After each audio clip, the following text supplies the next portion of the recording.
out to be completely unreliable assholes.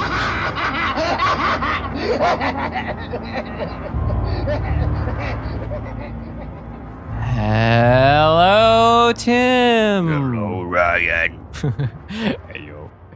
Hello, Ryan. Hello, everyone. Welcome. I'm not going to keep that up. And welcome to Dismembering Horror, specifically episode 148 of Dismembering Horror, the podcast show where myself, Ryan McDuffie, and Myself, Tim Aslin. It's right.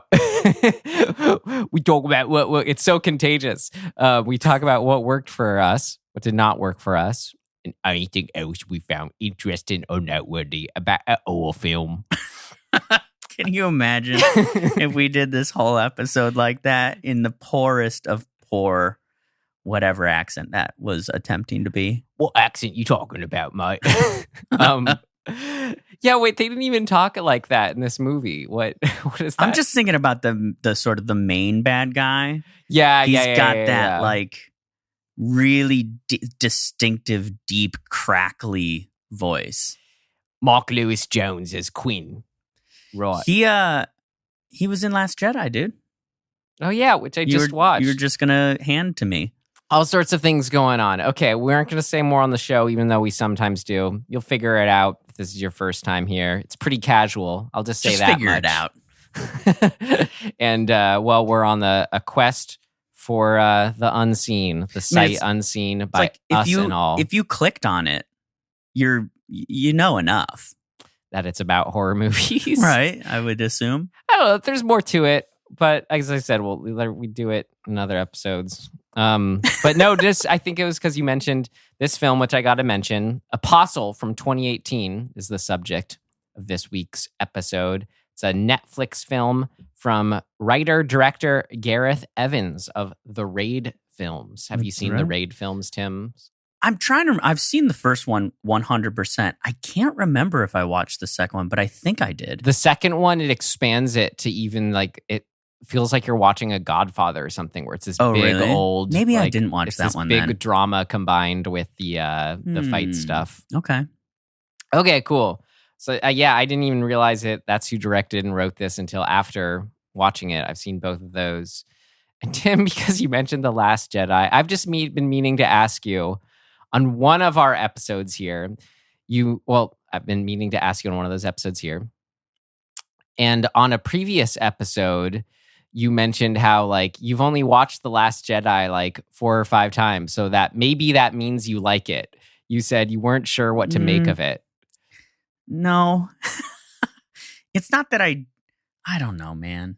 It's so mixed for me. I don't know what to think. Like I turn it on and I get excited because I like Star Wars and I like how stuff looks and I like the characters. And then I just get super conflicted throughout the whole movie because I'm like, all these things that I like are here, but I'm not enjoying it. And it pisses me off. But then I rewatch it to be like, well, what's my problem? Is it me? Is it the movie? And it's probably both, to be honest. Yeah. But like, there are certain things that like I get where Rian Johnson was aiming. And I just personally disagree with those choices. Like, I think that he was, and I'm not putting words in his mouth. He sort of outright has said that he was trying to counter the fandom. And I'm like, that seems like the wrong philosophy to me. To be like, well, there's all this fandom and all these people have these expectations, so I'm going to actively work against them and make this other movie. Without him being here to elaborate, I wouldn't want to like, I feel like it's more involved and there's more to it than it's that, because I think, you could say, well, it's against the fandom, but what that also really means is against, like maybe it's not against fandom and he's still trying to key into what Star Wars actually is on like a not so surface level, Sure. like in trying to give fans that, which I think with any good movie comes with subverting expectations can be a part of that. I agree. For some reason, that one in particular feels like more focus on subversion than just simply trying to make the movie that you want to make. It feels like overly I'm doing a thing with my hands. It's like overly worked for that purpose rather than letting go of that altogether, letting go of everything and being like, well, what's the movie that I want to make? And I'd love to hear his take on this because I just don't know, obviously. But if the movie that we got is the movie that he really, really thinks is the movie he would have wanted to see, great. I'd totally get behind that. But it doesn't overtly feel that way to me when I watch it.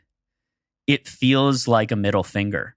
Well, Ryan and I were talking at the Ryan Club. And so wait, I wasn't invited? Sorry, Tim. I don't get an invite even though my middle name is Ryan. Well, that wouldn't be fair because then you could get into the Tim and the Ryan clubs. It's first name only, these clubs. You should know fair that. Enough, Remember when you threw me away from the Tim club? That's right. No. We were talking, Ryan Johnson and I. And yes. Well, I think it's good to keep in mind the whole film, the theme is about, failure and subverting expectations. Yeah. So the more that's in there, the better. But where I guess where I agree with your complaint is more just on a pretty minor basis, but it's still there. And I put the blame more so on the previous movie and that's fair too. And all that it did that's not very good. And that Ryan Johnson is just basically trying to course correct. For example, I like the direction with Luke's character where, I think it makes sense and, it's cool once you sort of know it and can follow it more what happened with him and Kylo Ren. How he's a bitter old man. Actually gives something more to Luke's character. It's cool. Yet, I think the way that it's set up is just too strong of he literally doesn't talk to this random girl who shows up at this island. He's literally slamming the door on her and not speaking to her. But that's only to make work the weird ending tag from the previous one. I feel I'd love to see the cut of this one where it's just less. It would work pretty well if you just cut in when she busts in on the door, her and Chewie. Mm-hmm. But then it wouldn't make sense with the tag at the end of The Force Awakens. So anyway, yeah. And I see it as that. I saw it as it's a largely successful course correction, but then that was immediately steered back with the third one. Well, that's just it. I think I shouldn't lay all of this at Ryan Johnson's feet. There's so many things involved in these movies and so many different people with input and, they try to have consensus, I think, but you never really do. Yeah. And so you're getting pulled as the director. I mean, it was that we know that there was all sorts of weird political and decisions and course corrections and all sorts of stuff going on the whole time. So I think it's mired. These three films were mired in that. And so you can't really blame one person for anything. But when I think this is why the second and the third one don't work is they're starting at course correction, both of those movies.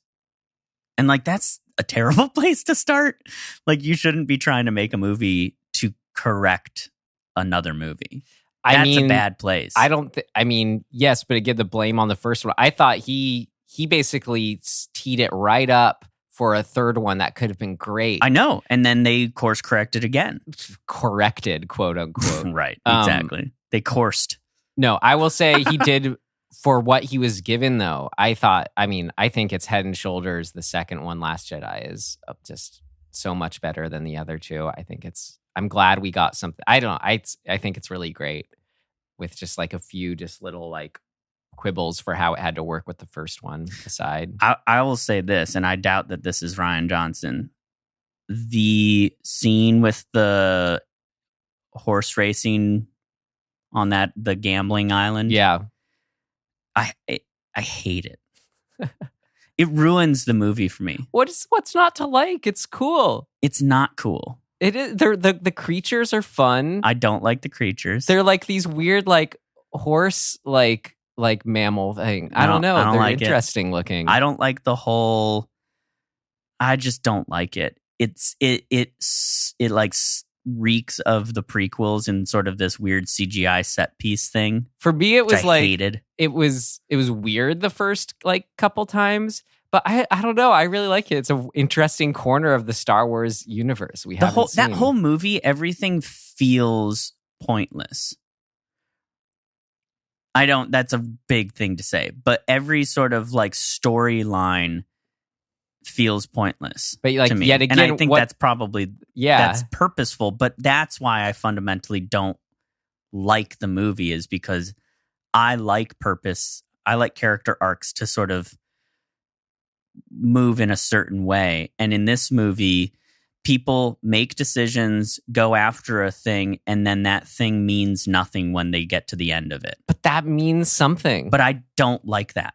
That's my point. The characters do get something. Well, we got a whole other movie to talk about here, Tim. I was wanted to take the opportunity to talk Star Wars with you. That's fine. You brought it up. Listen, we could do a whole series on Star Wars. We could do a whole sub like pod on just on all of the Star Wars movies. I was going to say I've got a lot to say about the Canto prequels. Bite scene. Yeah, just the Canto Bite. That's right. Canto bites. Well, talking about trips to places, coastal places. Okay. There's our transition. Good one. We got 2018's The Apostle to get to here. As I said, written and directed by Gareth Evans of The Raid fame. So should we just watch the trailer then? Get into it? Yeah, let's do that. All right, here we go. As I said, I'll say it again. Apostle. Thomas, your sister, she's gone. These people, they're blasphemers. A cult, a disease. Bring her home. Name? Thomas Richardson. I dream of a world in which each waking day we rise equal. This island. It's our paradise. We have an intruder on our land. We have to find him.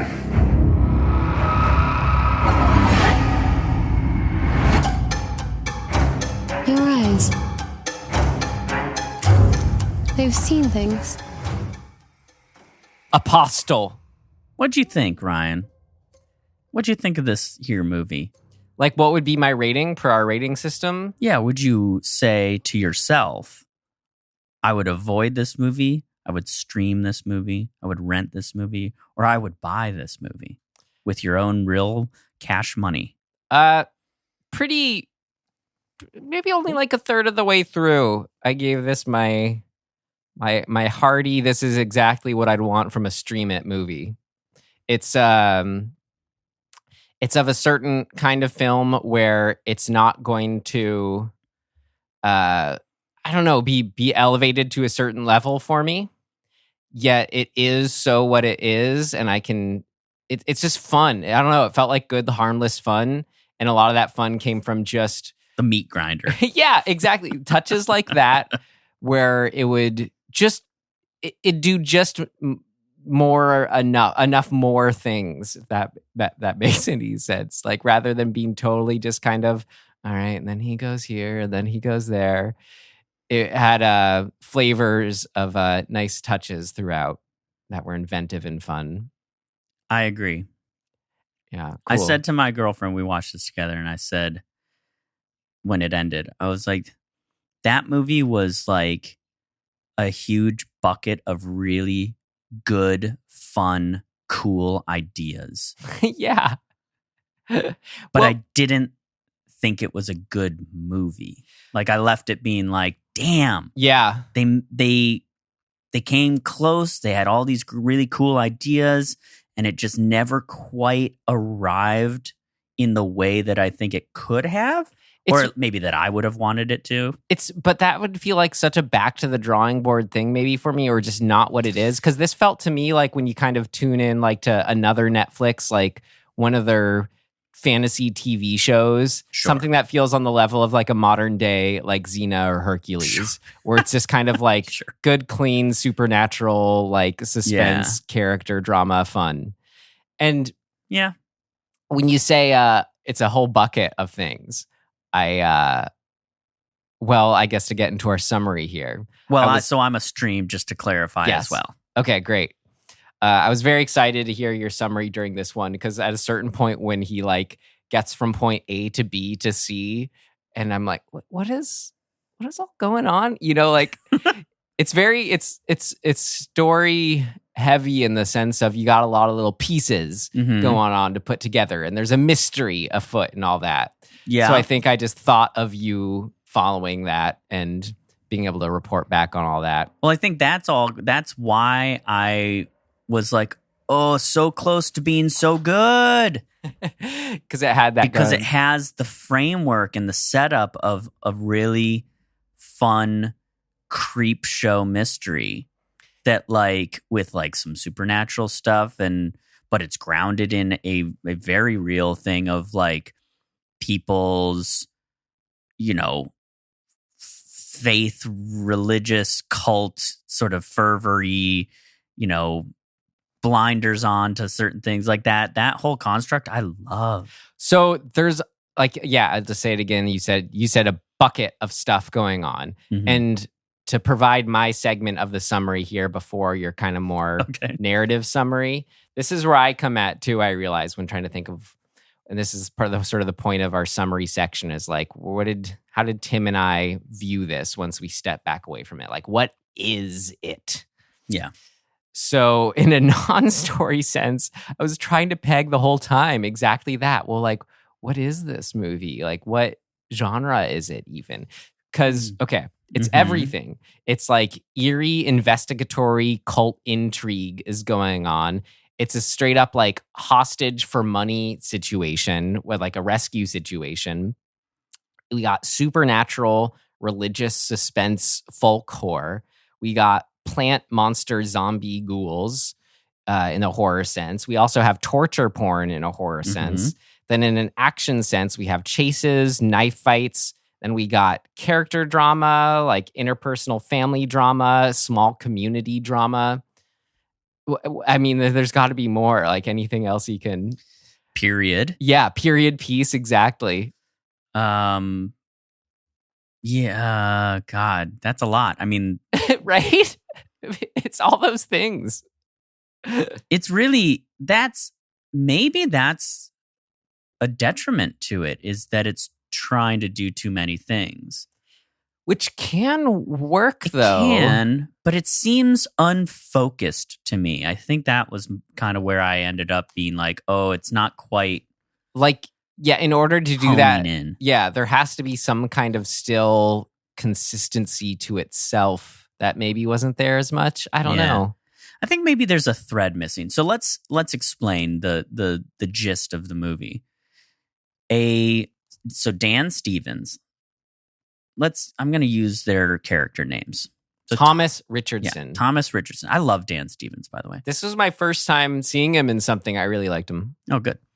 Okay. So Thomas Richardson's father's, person, very wealthy family.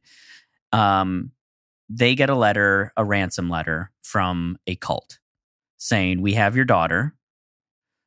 Come with lots of money. And we'll give you your daughter back, I guess.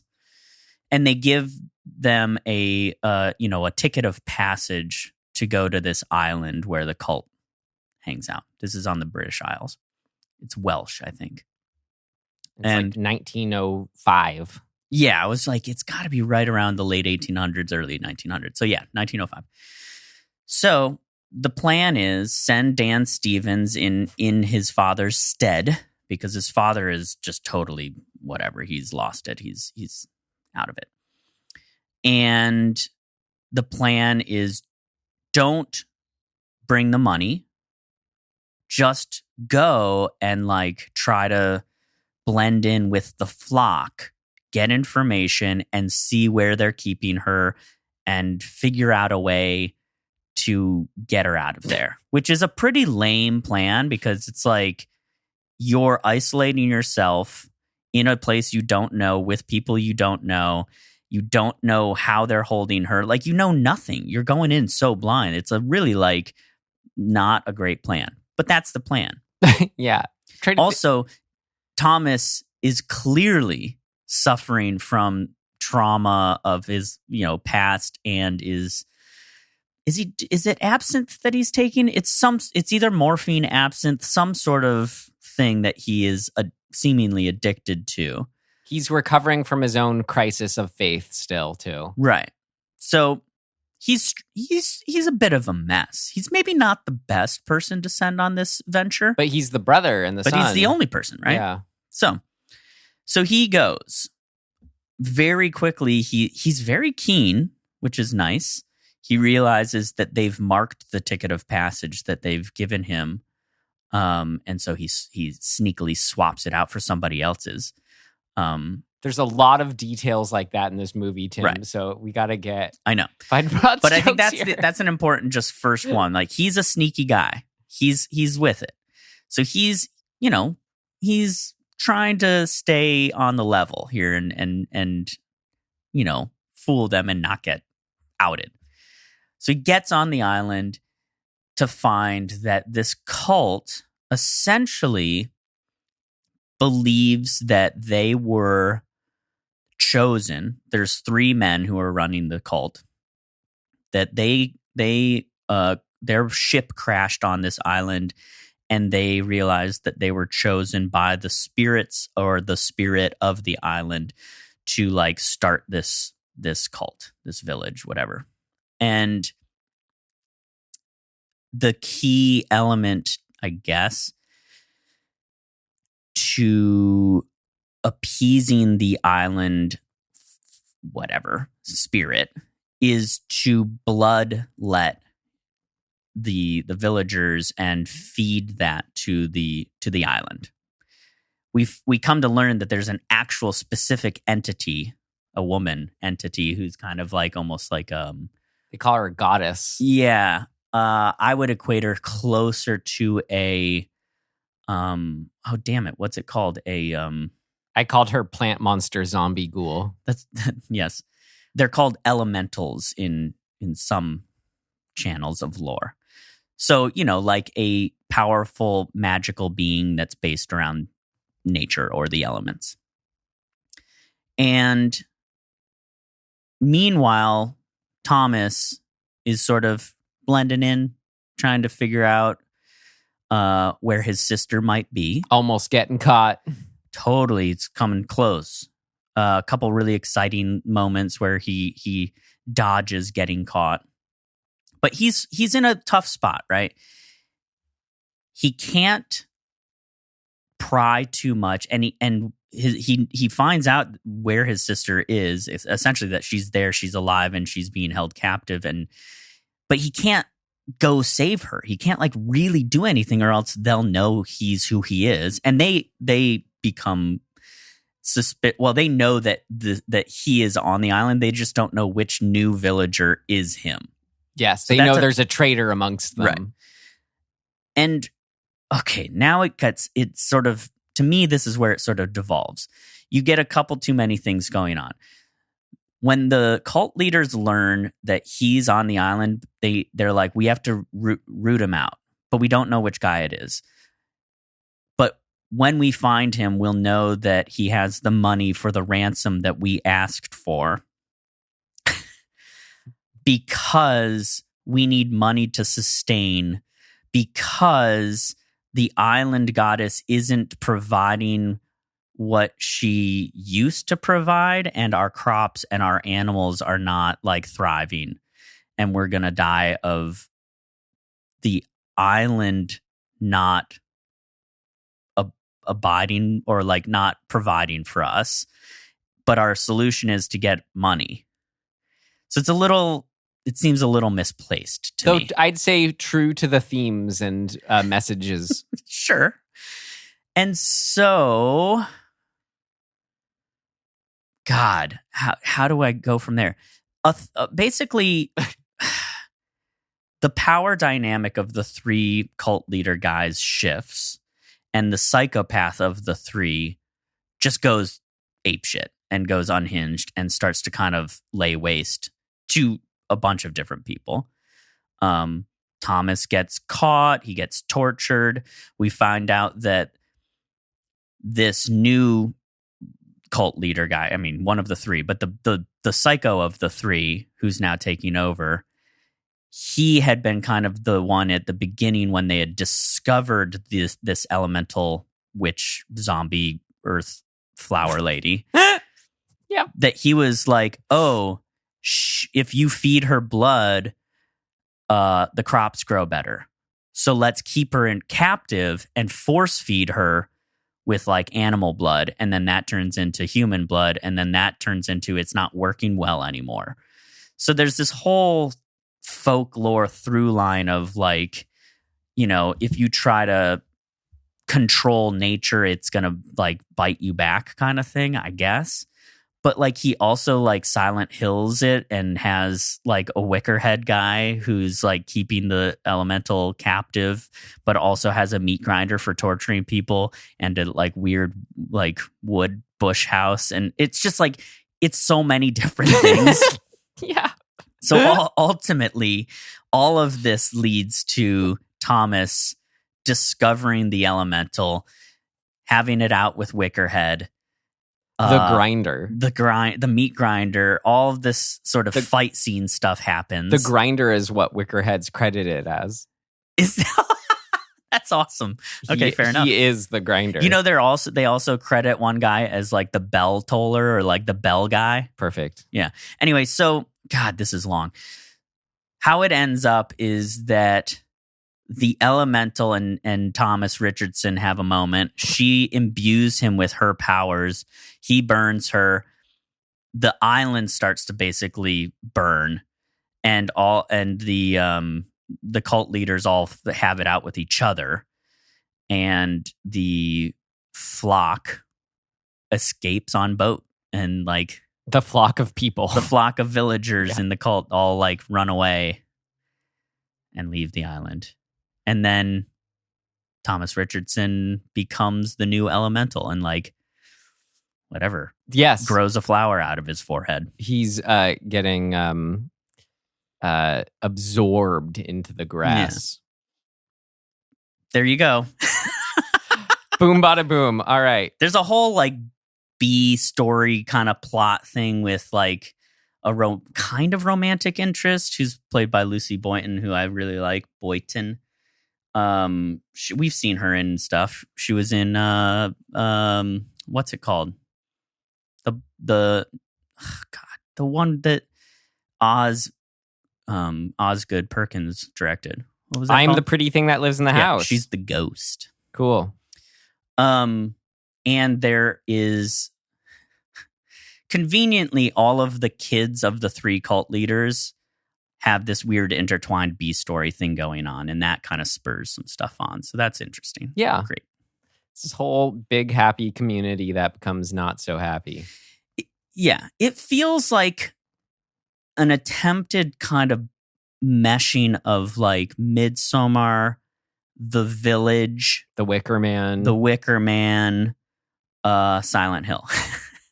I guess. And, not really. The Raid. And yeah, kind of. I mean, you had a knife fight. I know. There's like You weird had- action scenes you had, that like, come out of nowhere. Gun fu scenes. You know? You had like all the like spear The fights. spear like, stuff. It's cool. Yeah. So Yeah. There's a lot going on. cool. All right. Well, should we move on then and talk about what even else is happening on top Yeah. of all that? Yeah. Great. yeah. Let's Let's all right. do that. And our next section, what worked? What worked? What worked for you? What worked for you? What worked for you? It worked like a charm, Smith. What worked? What worked for you?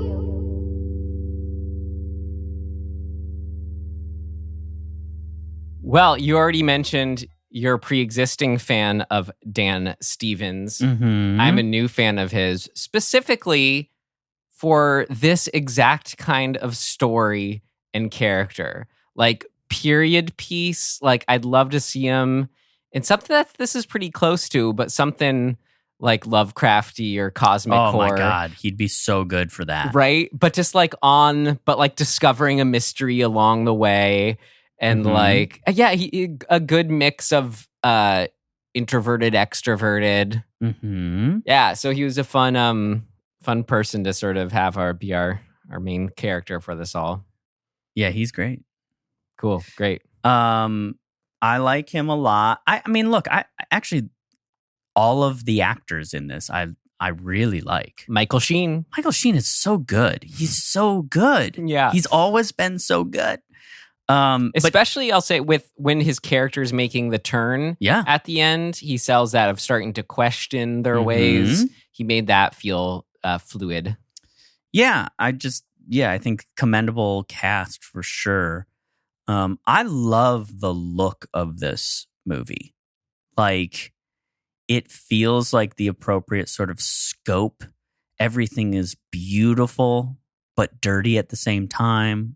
It's like perfect for period. Like they nail that down for me. That just reminds me of my favorite movie quote of all time. It's Dennis Hopper says it in the Super Mario Brothers movie. Okay. He says, "You know what I love about mud? It's clean and dirty at the same time." Wow. Well, there you go. Like this movie. Just like this movie.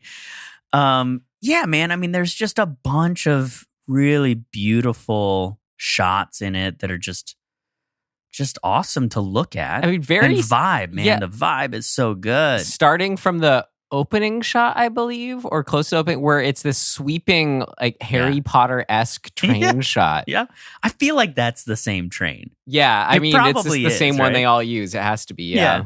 Where is that? It's probably in like Austria or something like that.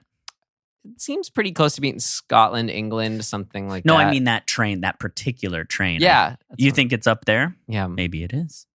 Anyway. We could find out. Very scenic. Yeah, I love that. I love it. The look, the vibe, the just the feel of it. There's a forest like silhouette shot, probably, I don't know, halfway through that I just was like out loud was like, oh, yes. That looks so good. Well, and if we're talking visuals here, and I was saying, it's just enough where this makes me be able to give it like a good stream, Mm-hmm. It's a lot of just fun, creative touches, like a lot of camera angles where, let's say, I loved it when, what's the kid's name? Jeremy is getting his torture scene, and there's the camera mounted on him when he's getting set down. That looked cool. And like that and other torture capture scenes where the camera goes completely on its side, sort of show some point of view things we're messing with. It was cool. Yeah. Yeah, like I think that Gareth Evans is a very talented director, visually in particular. Clearly, we know he's talented and good at selling action. And I think that those moments that are in this movie are really well done. Yeah, I'm not saying that they're necessarily the right thing for the movie. We can talk about that later. No, but it's always where it's just enough to get you to sort of sit up in your seat a bit. Like in the, I guess I've been calling it a knife fight, but like the razor fight, whatever it is. Yeah, it's both. Like during that, there's a moment where they just sort of have, the power struggle exchanges where, he hits him, but then I think it's like he starts, doesn't he get his fingers a bit with it? And then that sort of turns the table. I don't even remember, mid-fight. but it's a very facile fight. Yeah, but just the good little moments that bring you extra sort of cringe and reversals and all that. It's all about the reversals, man. If you wanna learn how to sell the progress of a scene, and that could be any scene, but in particular action scenes, you gotta just get really good at reversals. Yeah. It's the oh, I'm winning. Oh shit, I'm screwed. Oh, I'm winning. Oh shit, I'm screwed. But now I'm winning. But now I'm screwed. But now I'm winning. Yeah, fun little twist. Like when there's that, I guess, suspense scene where we think he's gonna get caught because he doesn't know the island's prayer or hymn. So good. Yet the guy right before him is also there as a covert op. Assassin. Yeah. So the guy before him also coincidentally doesn't know the hymn that he's supposed to report when they're looking for the traitor amongst them. So that was, I guess that's an example of a fun reversal. And that too, that just another great violent gore moment of, God, that was so good, where it's like he simultaneously gets stabbed by like 5 different spears, and just to see them all go in at the same time from different angles. It's amazing. Yeah, good stuff. I think this dude's talent is in selling the visceral nature of like movement and sort of action, I guess. Like I felt you could, like, the image is making me feel a thing inside my body, which is really cool. Like when you can accomplish that, I think that's an amazing skill to have. Starts off like that too, with when he first gets on the boat at the beginning. Yeah. I felt that with he very Jesus like picks up the baby goat, or sheep, lamb, whatever it is, and then the other guy picks it up and tosses it off the boat into the stormy ocean, and he's like, "It's God's will" or something like that. Right? What was set out to be should be carried out, or whatever, something like that. Yeah, but I think that was the first moment that made me go, "Oh, okay." Yeah. Yeah, I mean, there's so many good elements and moments throughout the whole movie. The head, what do you even call this device? The head drill. It's a drill and a vice. That whole scene. It's great. It's so effective. Right. It's great because it's one of those scenes where it's so ridiculous. You're kind of like, how are they even? This is also specific. Like they're doing all this, they built all this, but it completely works because, oh no, this is a religious ritual of theirs. So it can be as specific or weird as they deem what as normal. Well, and we know because we watched Texan, that these devices were not unusual for the time either. Like these were like things, they existed. The second they like pulled out the table and I saw one of the like leg vice clamp things, I was like, oh no, we're in trouble. I like immediately flash back to Hexen. Yeah, it worked so well in the visceral sense of getting clamped down, getting his head squozed or crushed just enough where he's still alive, but we get a point of view shot of the blood coming like into blood his field of vision, bursting in his eyes. Yeah. And then of course, then shaving a spot in his head to insert the drill. But because you don't want it to get gummed up with hair. No, of course not. Yeah, they've run into that before. Now they know. This is how you do it. So the visceral side, it's there. It works. It's great. You like the little pointy hat guys? Yes. And then what makes it is the guys surrounding them, just the sort of the religious, dogmatic, just stoicism of these robed men just staring around, approving of this, standing around, staring, approving this. But it's the context around that too that makes the scene so good. Just on this deep, just so messed up level, the context of who's killing who and why. Because we have a father just killed his daughter for getting pregnant out of wedlock and blames it on the... Go on. I want to add a thing. Go on. Blames it on her, the boy she's in a tryst with, Jeremy. Yeah. Tryst. Yes. Yes, it's appropriate among this island, I think. But then, and then he, so he's specifically, what's the word when they put in the when they drill out his head and put the little, like, is it a rose petal in it? It's a rose petal, yeah. Right. They say it's a symbol of purity.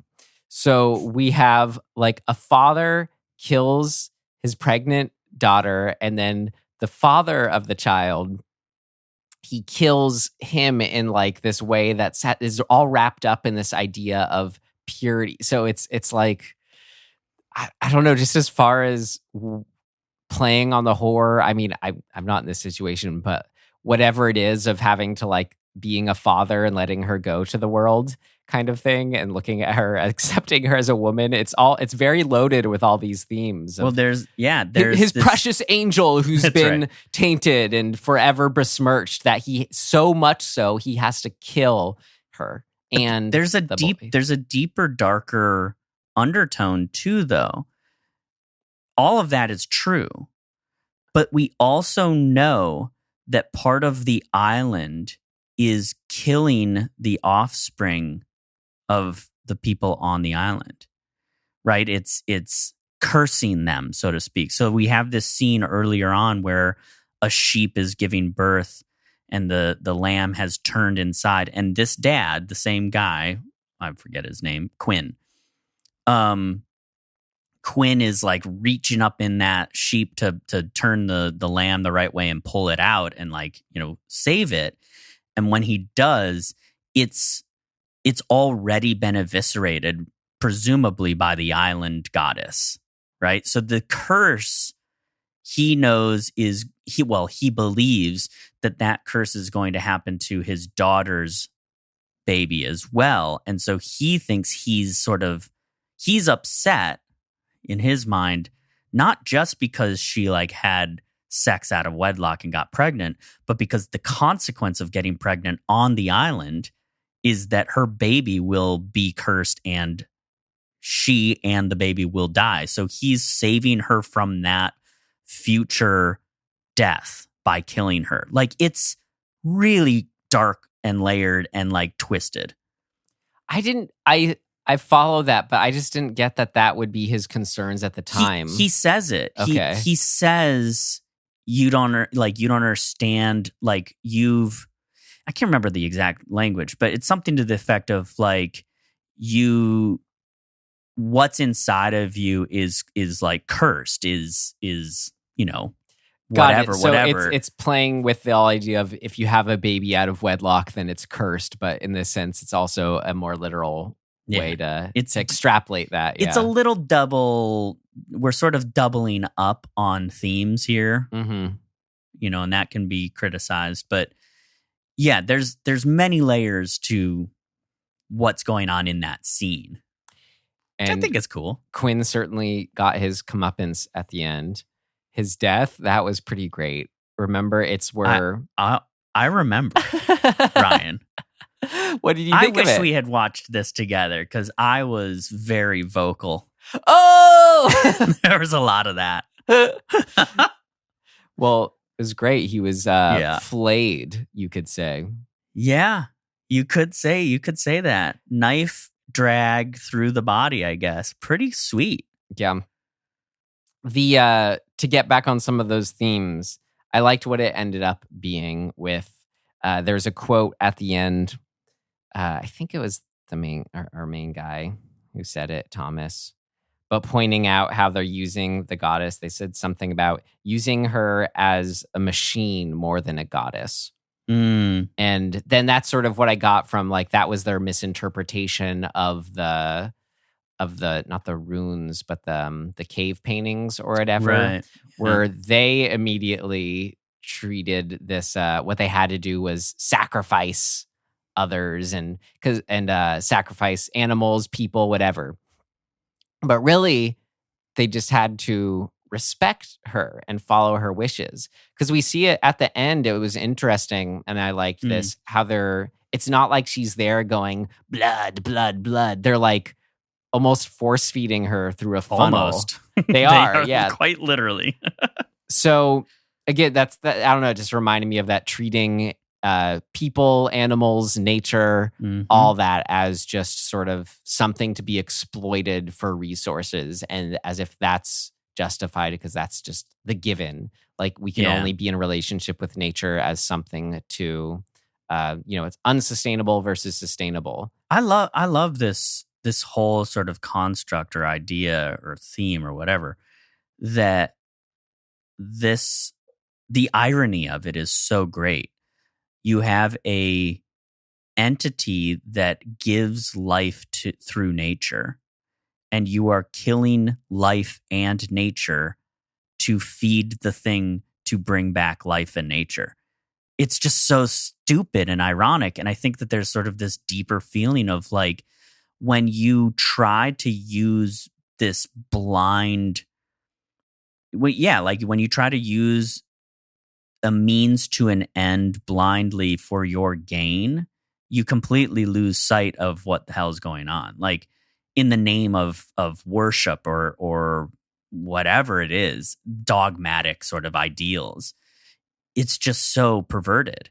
What's cool, yeah, completely lose sight, but also I liked how we did have some of the characters, Michael Sheen and the women in this, who they know something's wrong at the same time. So it's sort of this festering, like, well, just because I don't know what's wrong doesn't, it's a way to excuse, like, because you don't have a suggestion of what to maybe immediately do to fix the problem, it's sort of hard to fully embrace that. No, well, whatever the better option may be, we know that this is wrong, Yeah.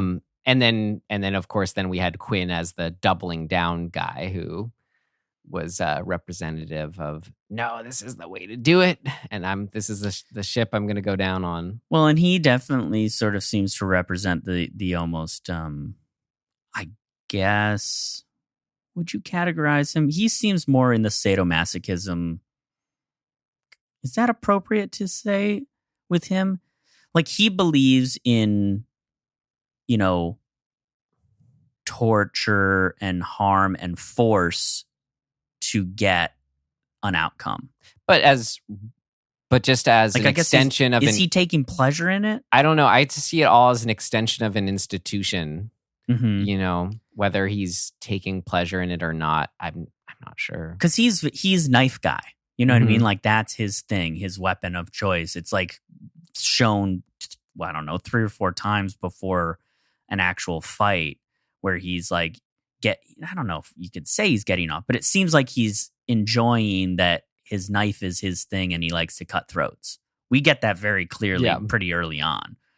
So whatever that really means, he's at the very least, he's devoid of sort of human empathy. I think you do see like let's look at the scene where we have some kids and adults like literally poking at the captured sister. That's right.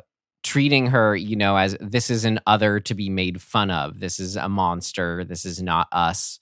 This is something to be whose misery lesser than it's so subhuman or whatever. Their misery is to be laughed at and enjoyed in a perverse way. Right. So I think so I don't know. It's sort of like yes or no to your question, where I think he gets pleasure in sort of whatever the idea of like you're doubling down on what's correct to you. It's sort of like reinforcing what I'm doing is right in a way. But at the same time, you got to assume there's some sort of human level too that's, I don't know, where it is bad for him at the same time. Well, it's so interesting to me because, like, this is a very strange concept to me because in my mind, the metrics of right and wrong do not override the metrics of harming someone. And for him, the metrics of harming someone are completely enmeshed with the metrics of right and wrong. Yeah. And so to me, that's where you like I would personally classify that as a total lack of any humanity or empathy toward humanity. Yeah. Right? Like he believes that slitting somebody's throat is just a matter of right and wrong. And I'm like, yeah, but you're killing somebody, right? Like you're killing them. Do people deserve to be killed in the name of what you believe in?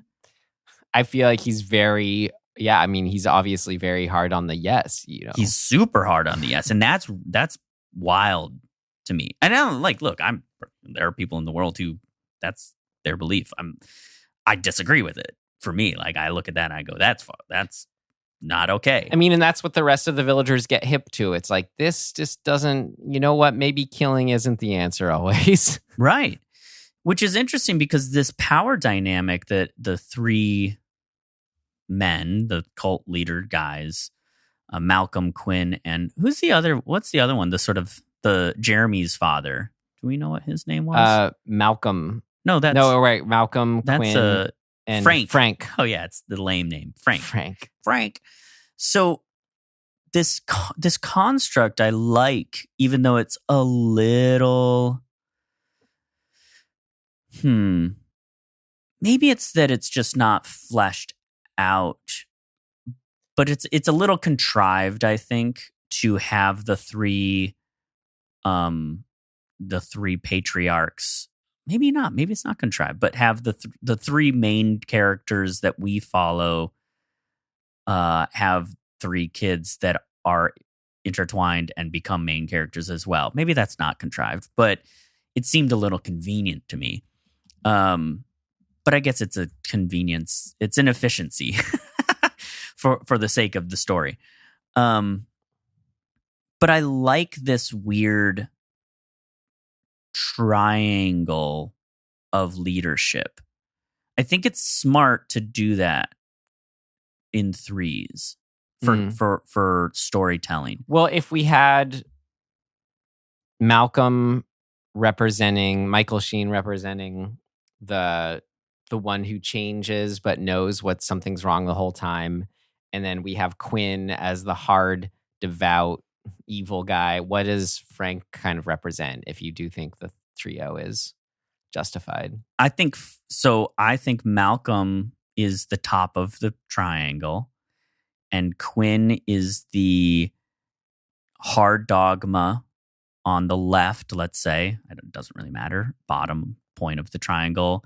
And Frank is the soft dogma, where it's like, I don't think I think he believes in what's going on, but his tactic would not be, let's jump right to killing people. Right. He's the one who saves his son. Yeah. He's after like, catching hang on him in a the second. act. Yeah. And you could also look at it as sort of the doubter, the non-doubter, and the one who's caught in between. Mm-hmm.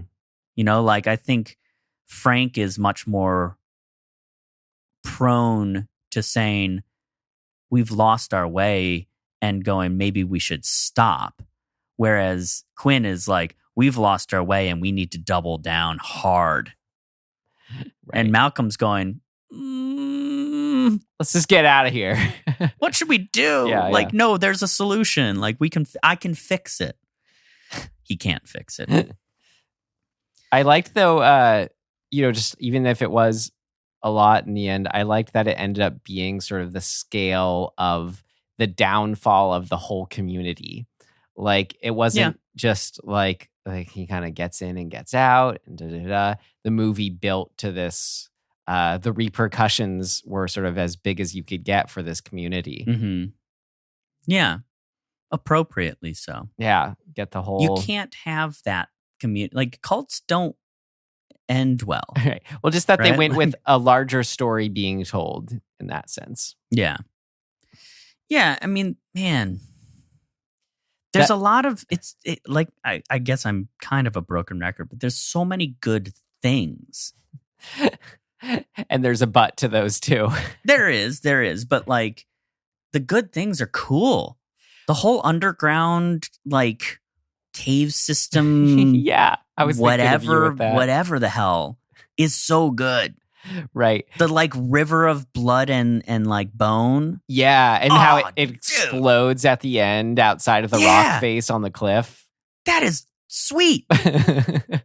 What a great scene. It's like triggering all of my deep, deep like discomforts.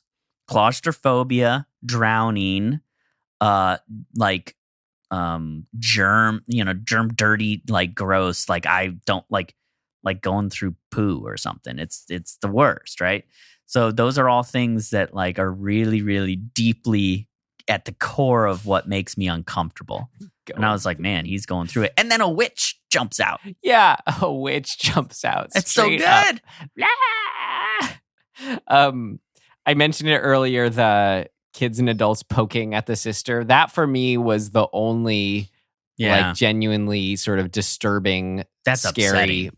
moment. Yeah, because based in an upsetting place. Yeah, for sure. And then I love that though, because he's so screwed. He can't, like, it's the same thing. Like, imagine being trapped in a place where you are having to watch somebody you care about be messed with, tortured, potentially killed, and you can't do anything about it. that's my worst That's fear. That's terrifying. Yeah. So great. Yeah. Effective horror right there. Like, you And want just to lean in on something. Something about it be extra demeaning when the kids are in on it too. Like it's just the whole community is. Yep. This is where we get into a little bit of both works and didn't territory. Yeah. For me, where like you say, the witch coming out screaming, the wicker basket head guy, the grinder as he's known. Listen, as far as I'm concerned, he's known as Wicker Head. Wicker Head. And then the goddess herself. Like all these elements, this is where I said it's fun and cool, but like at the level of just, I don't know, like a Netflix afternoon watch of some fun fantasy yarn. It wasn't actually scary, any of these things. No. Like, I mean, like when the blood drips through the floor at one point. Yeah, exactly. All the noises it makes. I couldn't stop laughing. Yeah. It's its own kind of appeal that I can appreciate and enjoy. But at the same time, if I'm sitting down for like a legit scary experience, it could have been done a different way. Yeah, it doesn't. Yeah. It's fun on a visceral sort of immediate level, but it doesn't kind of hold up long term. As you go through the movie, you're kind of like, does not hold weight. No. Yeah, exactly. Again, cool idea, cool execution. Since that was a transitionary a bit, are you good to transition, or you have anything else? So there's worked? probably other things, but generally that pretty well covers it for me. Great. Yeah. And we shall move on for Apostle with our next section here. What did not work? It's not ready yet. Seems to work okay. No, something important's missing. What did not work?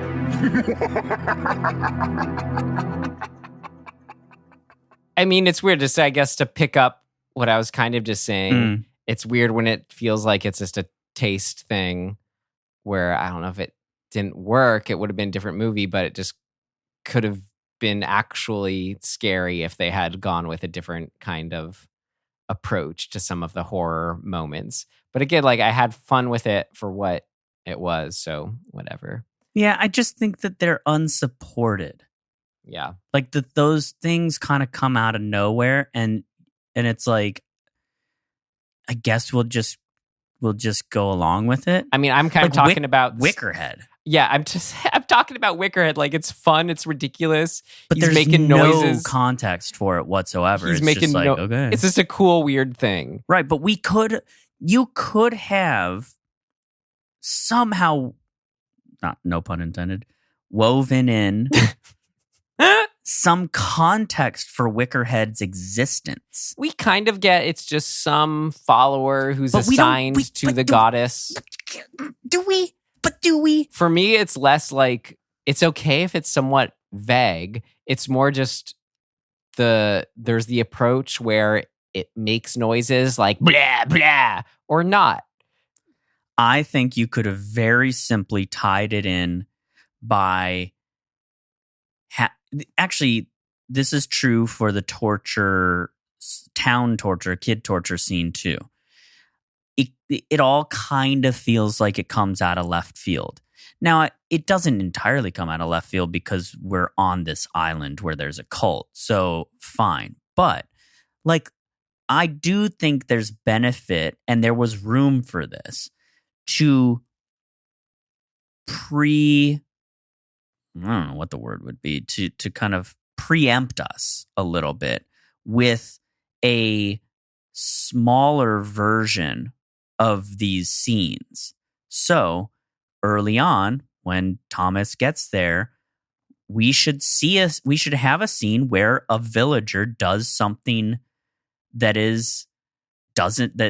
goes against the dogma of appeasing the island, and we see them suffer some pretty intense consequences that maybe seem a little over the top. And it would just be him going, "Oh, we're in some deep shit here. Like, these guys are kind of unhinged." And in doing that scene, you can have the executioner be established as a guy who doesn't wear the wicker head, but like wears a hood or whatever, right? We can establish that there's a villager there that is the sort of right-hand torture guy to the three leaders of the cult, and he's taken a little bit of enjoyment out of this torture, so that later we can, Thomas could, in his search for his sister, could see that guy, the hooded guy, take his hood off and put his wicker head on. And we go, "Oh, we know who this guy is now." We have context for who he is. The way the movie presents it is we just turn the corner and Wickerhead's standing there bloody shirtless next to the woman. And we go, whose side is that dude on? Is he the goddess's like lackey, or is he part of the cult? Like, who is he? You can solve that really easily by having some context for who that dude is early on, in a way that also tells us the threat of the cult. When the point is that it's just a weird, creepy guy thing, I don't necessarily need that context. For me, I guess, I'll just say it again. Point being, is he the Wicker Head man's a good example of, is it handled in such a way where it's like a boo, scary kind of thing, like at Horror Nights where it go blah, blah, blah. It's that.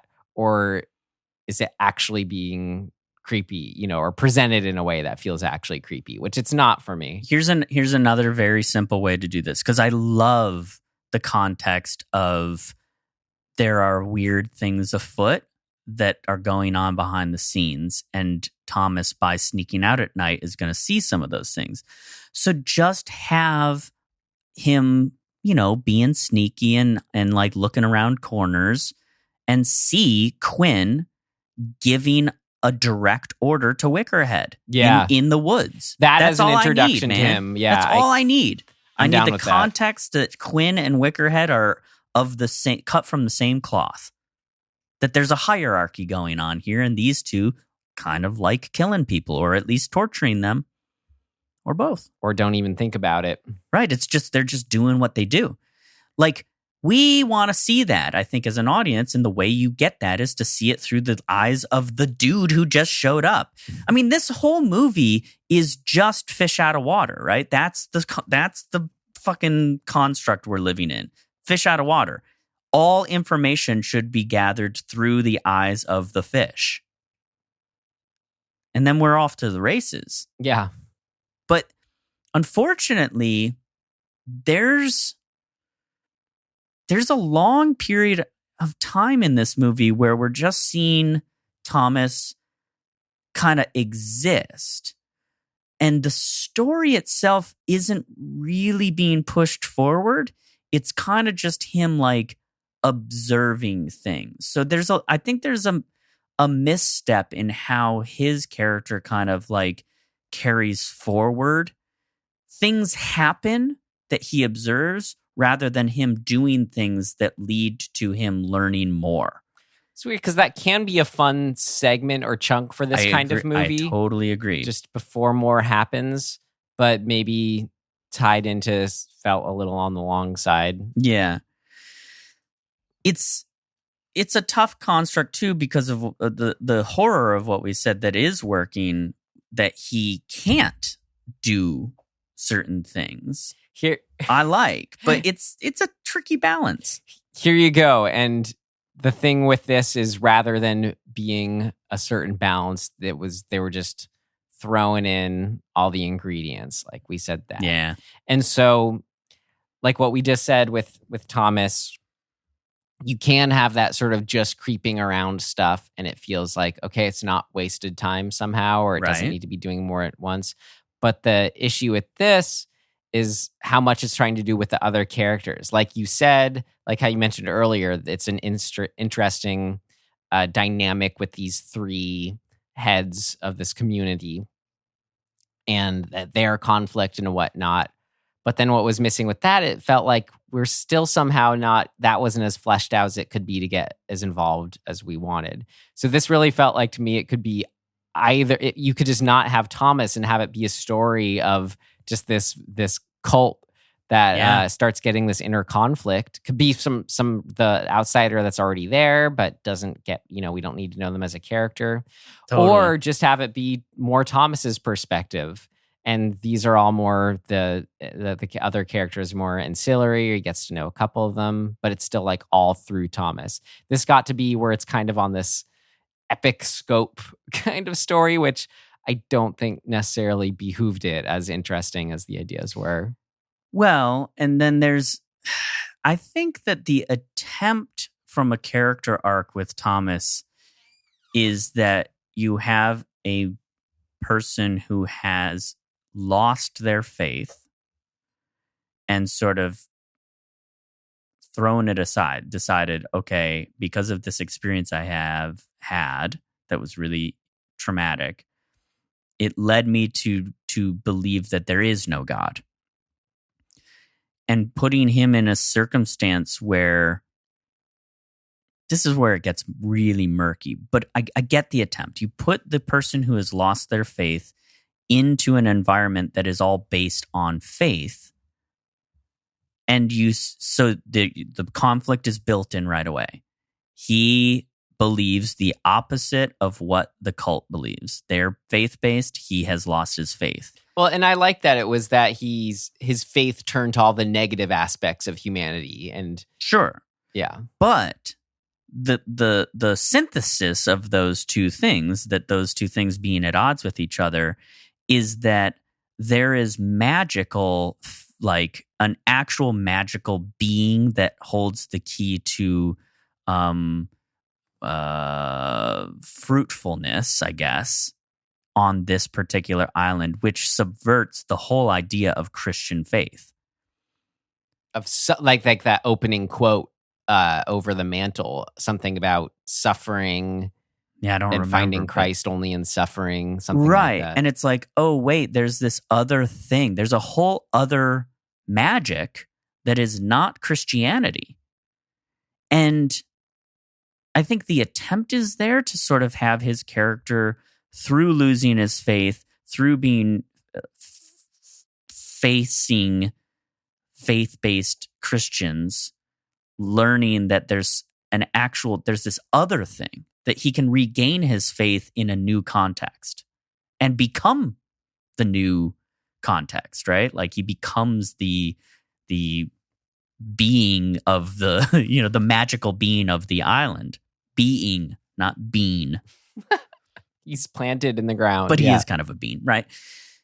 That's cool, but the story is not woven tightly around that idea enough for me to feel like I'm holding on to it, where I go, oh, damn, cool. It's not enough about him. And I'm not saying the movie should be about him, but if you're going to make that the sort of the conceit, like the central like thesis of the character, I think you got to make a choice. You got to make it about that and have that driving everything or not. And this movie is, like we sort of have said, there's too many moving parts. Yeah, like early on when we get that the moss is dying, like dies, right in front of us unnaturally. Right. You kind of go, okay, well, noted for later, I guess. Right. What's that mean? And then it does come back up later when when we get what's actually going on with the nature goddess, which I will say that's really when I first really perked up in my seat, was when we first see the nature goddess, zombie ghoul woman, whatever she is, witch. Yeah. But that is right there that crystallizes the problem. We can't even define her. I'm okay with that. But we're using 50 different terms. But that means it's an original thing. That's cool. Does it? I don't know. I feel like it's too many general things that don't coalesce into a thing. Maybe because of how I don't like the monster noises it makes. Yeah, but but here's the thing. Like, I think ultimately, and I hate to do this because I think it's a little, I don't know, maybe a pedestrian way to look at film. But Midsommar is very concisely doing what this movie could have done. You have a person who lost her faith in humanity, goes into an environment that has a totally antithetical view of humanity to where she is at, and those two things synthesize into her accepting this other way of looking at humanity, which is what she was fighting against at the onset. She accepts this new way of looking at the world and at humanity and is happy for it. Yeah. This movie almost exactly tracks with that, but it doesn't work because we don't see the world through his eyes in the same way that we see the world through Danny's eyes in Midsommar. Mm-hmm. There's these other weird sort of pieces and just shit going on. It's too many things. Yeah. It's a bummer. It could have been, maybe if it was I'm not saying make Midsommar either. That's not what I'm saying. I'm wondering I was about to say, if this was a show, you could kind of give it the time to all these different aspects. Yeah, maybe, yeah. But it's not good enough where I'd want it to be a show at the same time, yet also it would be better as a show. So I don't know. Yeah, it's interesting. Yeah, it's like if you're going to get into the nitty-gritty of each character, make that choice and expand. But if you are trying to make a feature, be concise with the nitty-gritty. Like, you got to be... It's tough. You got to pick and choose your battles of how much you want to lean into each character's subplot story. Yeah. Or if we need do we need this many scenes of where he has to be creepy door opening? Do we need this many scenes where he like when he's on the other side of that that hatch of an opening and he's waiting for, he senses the other guy, so there's that whole face off. Mm-hmm. Or similarly then with the when the daughter's trapped in that little room and the Quinn's outside of it and puts his finger over the hole. Right. It's just there's so many moments like that in this movie where it's just sort of a random moment of suspense that is there just for that.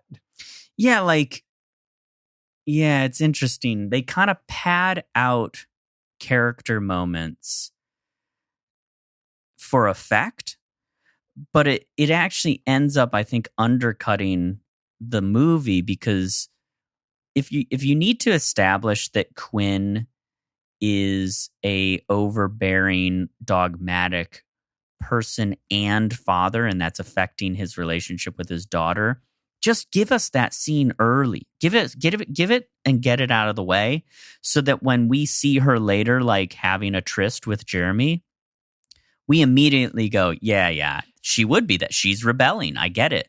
But we get it. It's padded out differently in sort of this weird, long, drawn out way that makes us kind of, I don't know, it just doesn't feel concise. See, tryst, it's a good word for that. I love it. It's great. It's I didn't even know Jeremy was the son of Frank until the way late in the movie. Like, that's a problem. No, right, because like that scene I just used as an example you're expanding on, it doesn't add anything new to their character at all. Right. That's why you said like just do it up front or don't have it later. It doesn't need it doesn't add anything. Yeah, it doesn't need to be some like discovery halfway through the movie that Jeremy is Frank's son, or that what's Lucy Boynton's character's name? Right. That she's Malcolm's daughter, or that Fionn, Jeremy's girlfriend, is Quinn's daughter. Like, establish it right away. Just do it. Like, you have a scene in the church. All you had to do is in that scene when Malcolm is giving his whatever service, you have the families up front and center. We go, oh, okay, we've established the hierarchy of who's on this island. Efficiently, clearly, yep. No problem. Then we get it. Then we know who we're playing with. We know the players of the story. We know the hierarchy and the power dynamic in one very clear, concise scene. Yeah, and you can do that without affecting any sort of naturalism or tone you're going for. Just, yeah. There's this weird sort of padded out, I guess is the best way for me to put it, nature of how this story is shown. And I think it just does a disservice to the flow. This is a little more specific, but it really bothered me how shady and like twitchy and obvious Dan Stevens' performance when he gets to the island is. It's like, bro, be a little like under the radar, buddy. Like, you are so suspicious. His performance is like just Twitch central. Like, if I were on that island, I'd be like, alert, that guy's acting weird. Maybe he's the dude that we're all looking for. Like, it's so over the top. I'm like, man, pull it together while you're in public until you get into your fucking room. And then you can be a weirdo. Like, go for it. Like, have it out. Like, drink your laudanum or whatever that you're drinking. But, like, pull it together, man. You're right. I was thinking that during it. I forgot about it. You're so right.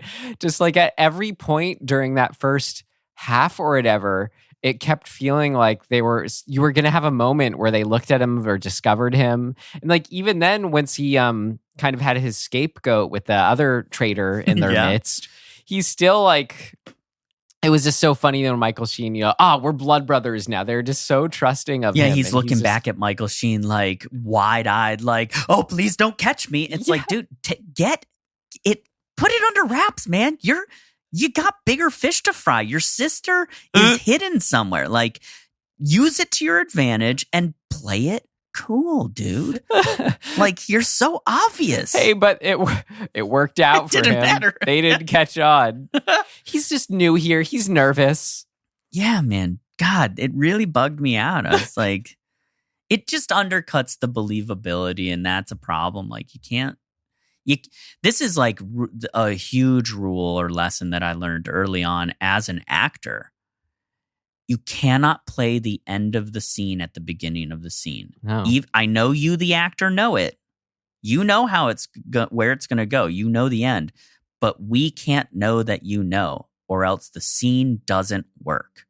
And that's how I felt like the first like act of this movie was. I was like, he's showing his hand. Stop it. It's more interesting if he's compelled to leak, but is keeping himself tamped down. Like, it's the same thing of like, if you have a scene where somebody is dying for a drink, they're dying of thirst and they need a drink, but if they take the drink, they die. watching them go through that struggle is what's compelling. Not them going, yeah, I really need a drink. It's like, yeah, we know. We know. But if you have a drink, you'll die. So shut the fuck up and keep yourself, pull it yourself together and go, let us watch you go through the struggle. It's just. Well, that was how his struggle looked. No kidding. I think it just, to me, what this is indicative of is a director kind of not reining an actor in to be like, yeah, I know that's where you're at. That's where your character's at, but we can't let on yet. So keep that same energy, but cover, and we'll be even more compelled. Whereas there's the other characters or the other actors, their characters, they don't need to have that constraint. And so as a director, you could just be like, okay, Michael Sheen, you're the shit. So and this character can do whatever. Just do your thing. It just feels to me like Gareth Evans, right? Yeah. Didn't want to rein Dan Stevens in. Maybe.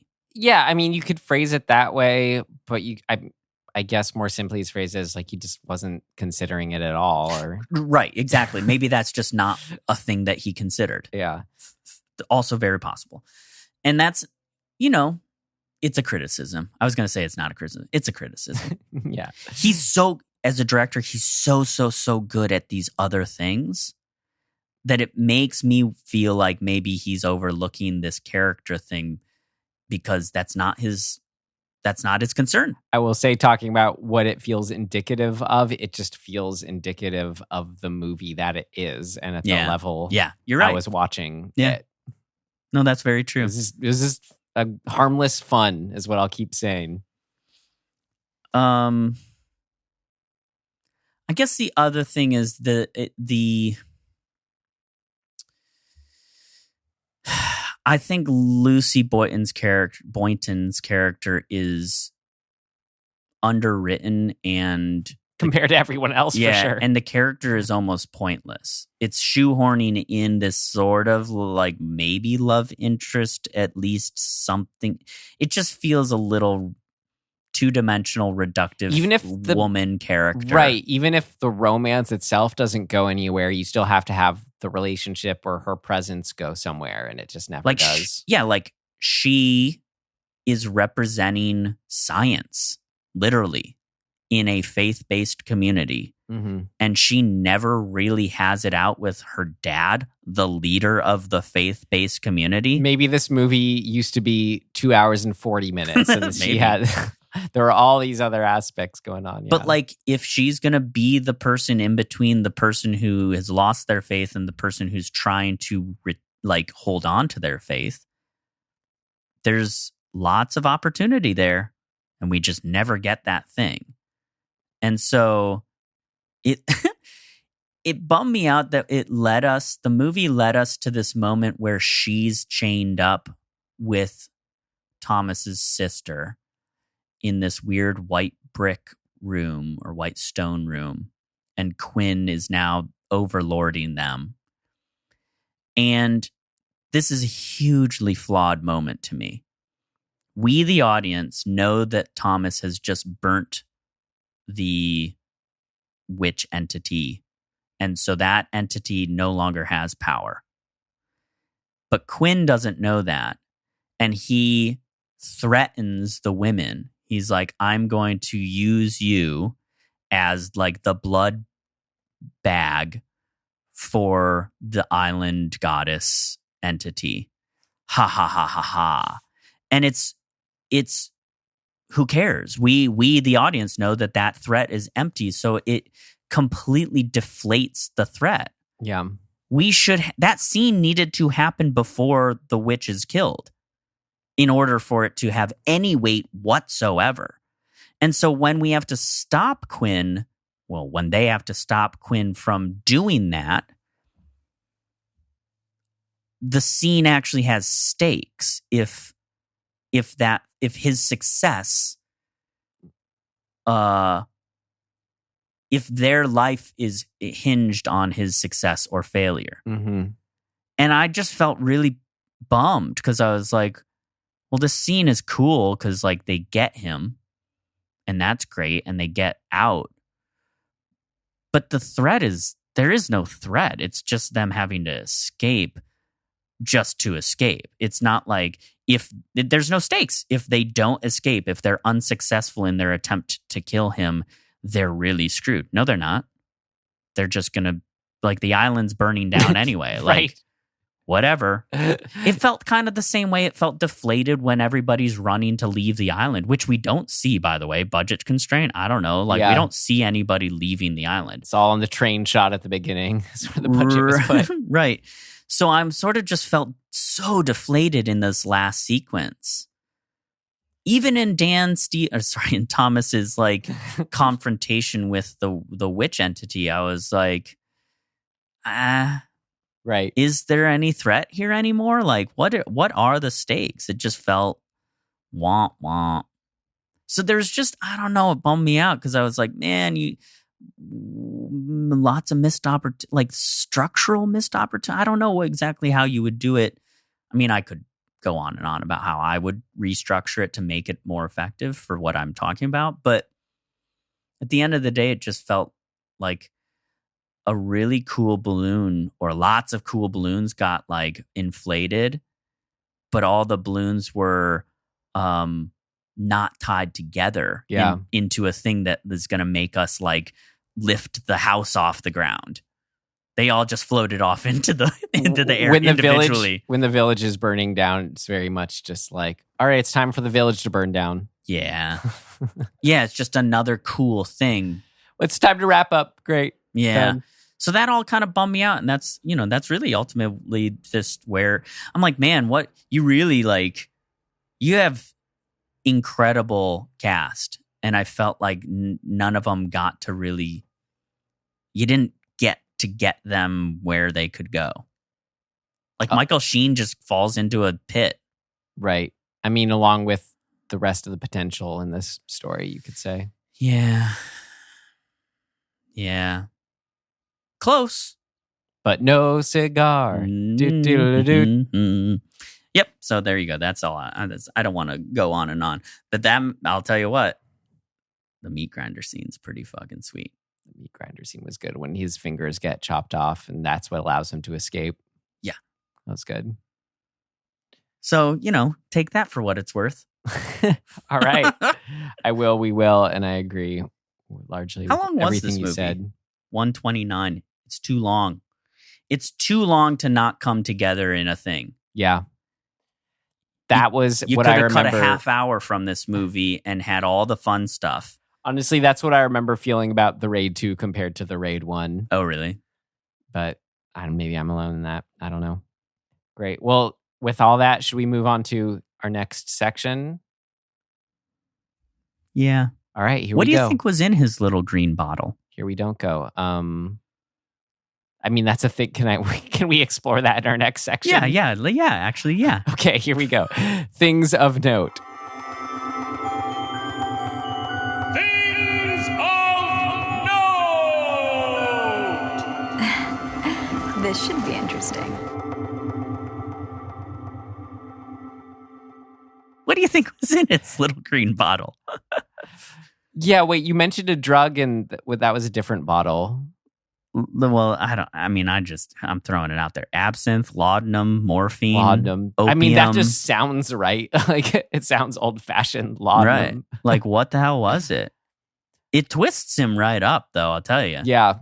He gets real slurry. I didn't really have many things of note. I thought it was funny how it reminded me of Troll 2, where you have like a Wow. like plant person monster Sure. who's feeding off of people. Granted, in Troll 2, they first have to turn them into half plant people before eating them.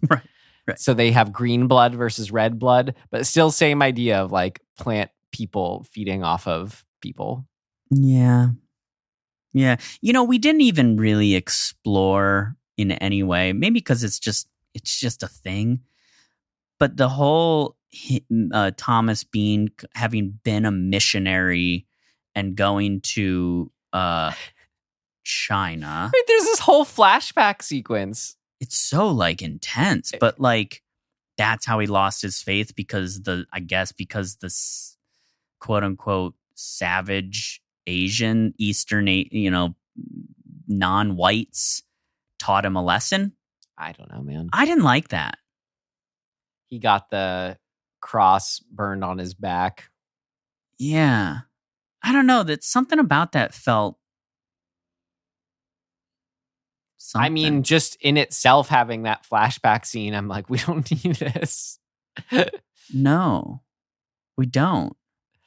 I mean, there's a historical context that I think is maybe a little interesting or noteworthy, that it's Christian missionaries tried and failed in Asia in the Boxer Rebellion, and that's a cool thing to go look up. Yep. It's totally messed up.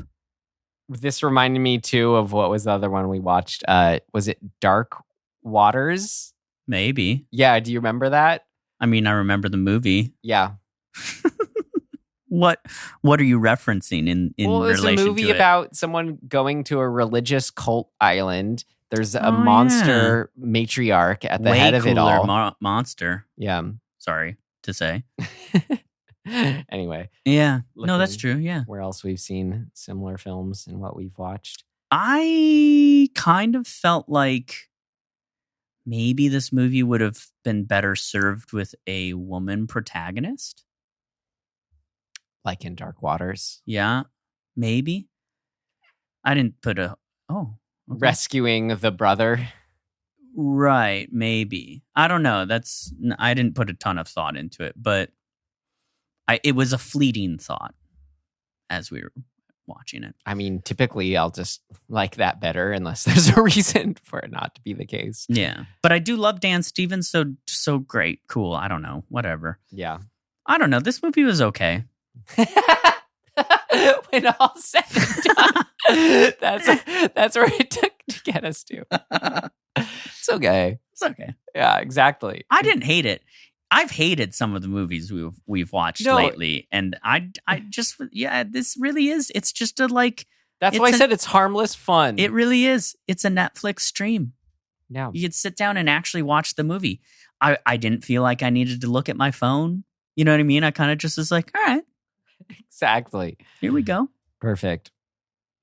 Great. Man, that moment when he when he like has a flash of kung fu. Yeah. Damn, son. I got real excited. When he escapes. Yeah, he's got like, he's being kind of, what do you call it? He's like almost stockaded with like a broom handle. I guess it's a spear, over his shoulders, and his arms are up, and he like goes down to one knee and like stabs a guy in the mouth and like breaks the spear and like uses it as a weapon, and it's like very cool. Yeah, you're just like who is this guy? Dan Stevens, superhero, just showed up. He's in a Gareth Evans movie. Yeah, I was really excited, and then it was like, okay, now that scene's over. Great. I don't know. Well, if that's it for Apostle 2018. Yeah, dude, that's it. Great. Then we can wind down with our RecommenDEADtions for this episode. Hey, listen. Since you have not seen Dan Stevens, I recommended The Guest, which is him, before. But I am happy to recommend another thing with him. It's called Legion, and it's based off of the X-Men, Marvel X-Men, like sub-characters in that. Legion is Professor Xavier's son. And it was an FX show. I think they did 3 seasons, and I think it's done. I'm not sure. It's all the things that you want from Dan Stevens. Just watch it, dude. It's crazy. I wanted to see it because of Aubrey Plaza's in it, right? Yeah. Cool. It's cool. It's wild. Smoke a joint, man. Smoke a joint and watch Legion. And watch all of Legion. All of it. It's trippy. It's all about like, is it in his head? What's real? is he powerful? Is he crazy? What, like, it's all different realms. It's wild. Well, you should smoke a joint and watch The Conjuring. The Devil Made Me Do It. No, that's not my recommendation. I watched it. Yes. What did you think? Let's not dedicate actually, a whole you know what? episode to It it. pissed me off. And we can talk about this another time. But in the most broad stroke, I'm upset by movies using a woman witch as the evildoer. Come on, guys. Get with the times. Now is not the time for that. I mean, though, it's a Conjuring movie, man. I know. Also, I have a really strong opinion about the actual, what are their names? The couple, Ed and Lorraine Ed Warren. and Lorraine. I strongly believe that they're charlatans, and I strongly believe that using religious doctrine to further this sort of like good and evil fight thing is abusive. It's in my mind. This is super editorial. I find it to be really, really abusive. You're taking young kids often and saying that they are infected with Satan, the evil of Satan, and they need to be cleansed. That, to me, that's fucking abuse. I just can't help I think but there's a think context where maybe it's not, but I just don't buy that they're not charlatans. I mean, for me, that just leads to that it's not this or that, maybe. Because chances are, if they were charlatans, but famous ones, if you're open to that, any of these, that there are cases like this that have happened in reality, I just feel like at least one of them they might have come across that had some validity to it if you're open to that. Maybe, but I was more, what you thought about the movie. Tim, I had a revelation. Well, that's what I thought, is that I couldn't get it past those feelings. Big news on my front, Tim, coming full circle. You liked it. I mean, it was fine. It was whatever. It was like the first one. Yeah. It is what it is. It's like this movie for me that we just watched. It's like, Okay. It's silly, whatever. But no, specifically, Tim, Patrick Wilson, I enjoyed in this. Oh. And I think it's because he had a heart attack. It's I felt bad for him. Felt sympathy. It's actually because he broke his foot In real life? Bone Tomahawk.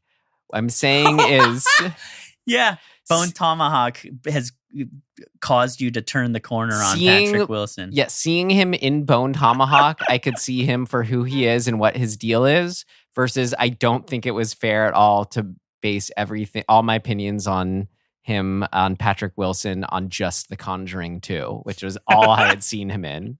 Fair enough. So there you go. If you've been with us from, I believe, episode 2, then yeah, 2 or 3 it was. Come full circle. God. Patrick Wilson, you're all right. Maybe. What do you Maybe mean, not. maybe what? Maybe he's a real dickhead in real life. No, maybe, you know what I mean. I've come to this point in my life where every hero of mine, I no longer believe in heroes. Okay, I expect to be disappointed by anybody I admire. Yeah, which is a sad place to well, be. it's you appreciate them for whatever The you flawed can. beings that we all are. I still got my recommendation I got to do. Oh, it's not The Conjuring. No, The I Devil told Made you Me as Do soon It. as I said that. It's right. not that. That's right. What an episode this has been. What a wild ride we've been on. We did some Star Wars. We did some Conjuring. We took a break. You don't know that, listener, but we did. We took a couple breaks. We had some laundry to do. We had to pick up a car. I mean, this has been quite the morning / afternoon. And I can't think of a better way to wrap it up than bringing Wes Anderson into the fray. Because amazing. Yes. Because I've been I wanted to revisit some of his movies because it's what you do. He's a very I I have a deep, deep love for Wes Anderson. I had not seen Life Aquatic and Darjeeling Limited since theaters. Okay. So I specifically was wanting to revisit those. And I almost just want to recommend them both. They're great, but beautiful movies. I sincerely loved both of them so much this time. I'll say maybe my viewing of Darjeeling Limited was a little more special. I loved both equally, but I'll just, for whatever reason, pick the Darjeeling Limited as my specific recommendation. But I did love both the same. But the revelation in there is not just that they're great, but on the first viewing, I just realized how much it was affected by, you see a trailer for a new Wes Anderson movie and you get some sort of expectation for what's it's going to be. Which is almost inevitably based on the last Wes Anderson movie you watched. Right. Which then you're just also combined with, then you're just waiting, or at least I am, just for the trailer moments to happen. And it's like you aren't even taking in anything in between. That is a problem. So those two movies... We need to change the culture of trailers. Right. So those two movies before... Moonrise Kingdom, then Grand Budapest came out, which really blew me away. Grand Budapest is my hands down favorite. I think of his. Moonrise Kingdom is mine. Awesome. And I love his stop motion films too. Yeah, they're cool. But anyway, it was great to revisit them after so long and see just how consistent of a filmmaker he is. And that started for me recently with a viewing since theaters of the Darjeeling Limited, which is my recommendation. I really have been wanting to do marathons, and there's a handful of different types of marathons that I'd like to do. One is the sort of what I would consider the 40s, 50s class, what I consider the classics, the sort of on the waterfronts, Place in the Sun, From Here to Eternity, that era of movie. Maybe you could call that the golden age of Hollywood sort of marathon. And I also wanted to do the Harry Potter. I know. Do the front and back Harry Potters. I'm so tempted by those Harry Potter movies sitting there. And I really want to do Wes Anderson in order, from Bottle Rocket. Just go one, well, you should sit down and do them. See when the French Dispatch is coming out and have it lead up to that. Oh, that's a good idea. Yeah. Yeah, I want to do a Saw-a-thon. I know it's on God. Everyone's doing it. That's a great idea. The new Spiral, but I haven't seen past the first Saw. I think I saw God damn it. The fourth one. I think I stopped at the fourth one. Well, there you go. Anyway. No, I've been doing that, different filmmakers recently. It's fun. Great. All right. Cool, dude. Well, this is a real adventure. Thank you. Thank you for going on this journey with me, Ryan, and listener. You know who you are. Yes, listener. I'm speaking individually to the one listener listening right now. You know which one I'm talking about. It's you. Indeed, you. Yes, you. Well, Tim, we got to decide what they are going to join us for next week. Okay. I actually want you to tell me when to stop, but even though it's your turn, even though it's my turn, I need guidance. So I'm just going to go like this. Stop. Night of the Demons. Didn't we watch that already? No. Oh, no, this is the 80s one. Yeah. We watched Night of the Demon or Curse of the Demon. This is Night of the Demons from 1988. Very exciting. Tim holds his finger up to note. In fact, this is very exciting. Let me point out with my one finger in the air, I'm very excited. I think this was from the In Search of Darkness documentary. Oh, yeah. Also, somebody I worked with got super excited when I told her that I was doing this podcast. She was like, you know what my favorite one is? Night of the Demons. And I was like, wait. Great. Really? Cool. And there's apparently a Night of the Demons 2 from 94 and a Night of the Demons 3 from 97. So we could just keep it going depending on how this one goes. We'll just add those numbers after we watch this one. We'll put 2 in the hat. Great. I'm excited. Cool. Well, until next week for Night of the Demons, you can find us wherever you found us. Our big ask is if you enjoyed being here, it's to tell a friend. Though if not, that's fine too. We're happy to have you here all the same. Great. Is that it, Tim? That's Anything it. else? That's it. All right. Well, thanks for being here, guys. In closing, we wish you luck saving your sister from a cult island with a witch, zombie monster, nature tree person at the helm. Yeah. And thanks for listening. And yeah, we'll see you next time. Goodbye.